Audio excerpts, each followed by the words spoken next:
If you listen to what you just said, I'm taking your advice. If I see a group of people who lack the fruits of the Spirit and they are unloving towards me, I'm going to remove myself and go where I am respected and loved. I am hearing what you said and doing what is written. Here's your live right here. You sharing scripture and stuff. I attended your live and I enjoyed what you had to say.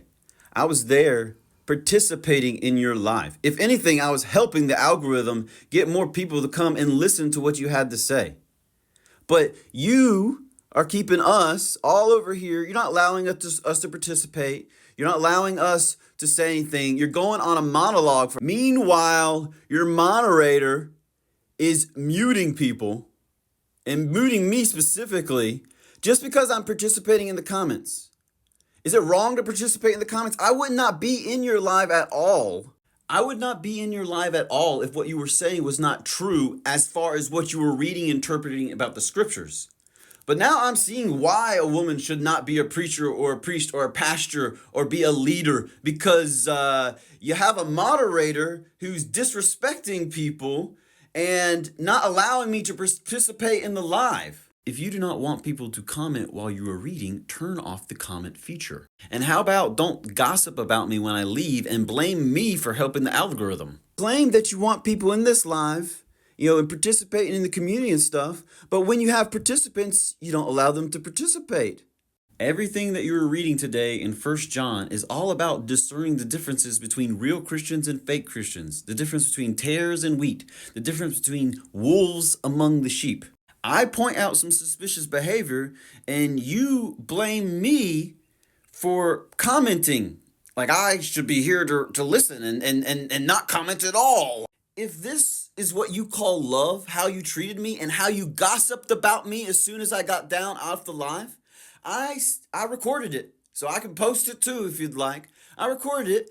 It's like, I told you muted me on 3 different accounts and I feel disrespected. I enjoy hearing what you have to say, but I'm not there in the live to be ostracized from communicating with everybody else in the live just because you want to get your words out. I'm listening to what you're saying. I'm responding to what you're saying in the comments. But I'm also communicating with other people in the comments. The other people are just hating on me in the comments. Do you read your own comments? Look at it occasionally. Let other people talk sometimes. I host a live. Did you know? I'm very respectful and kind and courteous to those on my live. But if you disrespect me or any of the people in my live, I will kick you out. And I know the difference between disrespect and pointing out facts. Why don't you? Why don't they? What's up with you? And you can tell I'm a little heated in this moment. Why? You sound really genuine and sincere. And everything you're saying and interpreting, it all sounds right. But as soon as I hop down off the live, where I can't speak for myself because I'm muted 3 times on 3 different accounts, you go on to say your own opinion about what I said to you. So you didn't hear what I said. You had your own opinion about what I said. I was like, do you actually practice the love of God and the love of Christ, actually loving thy neighbor as thyself? When you're having a conversation with someone, you want to listen to what they're saying and then respond to what they're saying. You don't ignore what they say and just regurgitate whatever you think is true. And that's exactly what you did in your misperception of me. I just watched all that again and I'm hilarious. But really, Grace, I can see this, I can hear the sincerity in your voice, but I can also see the bias in your misperception of me. You think that just because I have a disagreement and I have a disagreement with the people that you seem to trust, that obviously the problem must be me having the problem and not you having untrustworthy people behind the scenes doing things they shouldn't be doing. That's what you have happening. You have somebody curating the live for you, and they are not displaying the love of Christ, and neither are you displaying the love of Christ by gossiping about me after the fact. If you want to say something to me, say it to my face. When I'm in the live, in my face, I came face to face to you because I wanted you to see and understand me, that I appreciated your live and that I was in your live because I enjoyed hearing what you had to say. But I also enjoyed communicating with the people in the chat, especially because you don't like anybody interrupting you while you're reading the scriptures continuously without breaking or taking opinions or any other people's point of view or perspective. I was like, I didn't know that I was joining a live that's just gonna be a monologue. I didn't know that I was gonna be attacked for having my own perspective of things. I didn't know. My bad. My bad. Maybe you should come onto my live sometime and see how I respect you.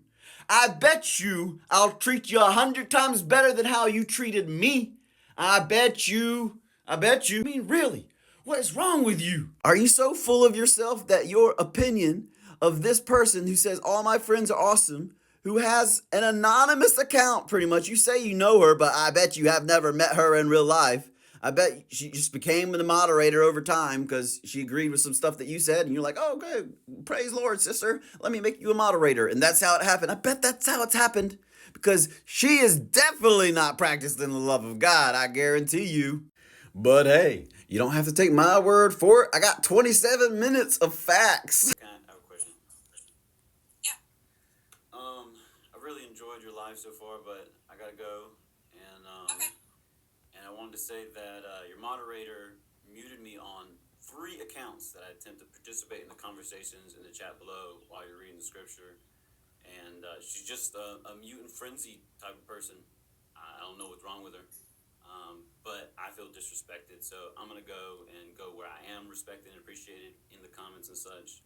But I wish you the best, and I'll come back another time, Grace, and maybe have a more in-depth conversation with you and chat with you and enjoy more of what you have to share and interpret. But, it seems no reason to stick around. I appreciate you, Grace. I appreciate you. You have a blessed day. Understand, I was there to listen and participate like everybody else, not be ostracized. It felt good to get all that out of my system, all that truth that needed to be proclaimed about, man, as I host my own lives and I know how to respect other people, I can definitely tell when I'm being disrespected and gossiping about somebody else who isn't present and not speaking to them to their face. That's very, very un-Christ-like of you. So I would really reconsider your lives and how you conduct yourself on your lives. You conduct yourself just fine, but I mean, just blindly ignoring your participants and letting your moderators let all hell break loose and disrespect everybody. Well, that's a little hellish, if you ask me. Was not loving at all. And I ask you this: am I supposed to be happy with being disrespected? Am I supposed to be delighted that you preach about love with your words, but when it comes to action and actually preserving, conserving love and protecting the live and making it a safe space for people to be vulnerable and open, I'm getting attacked in the comments just for sharing the words of Jesus? What the hell is going on in your life?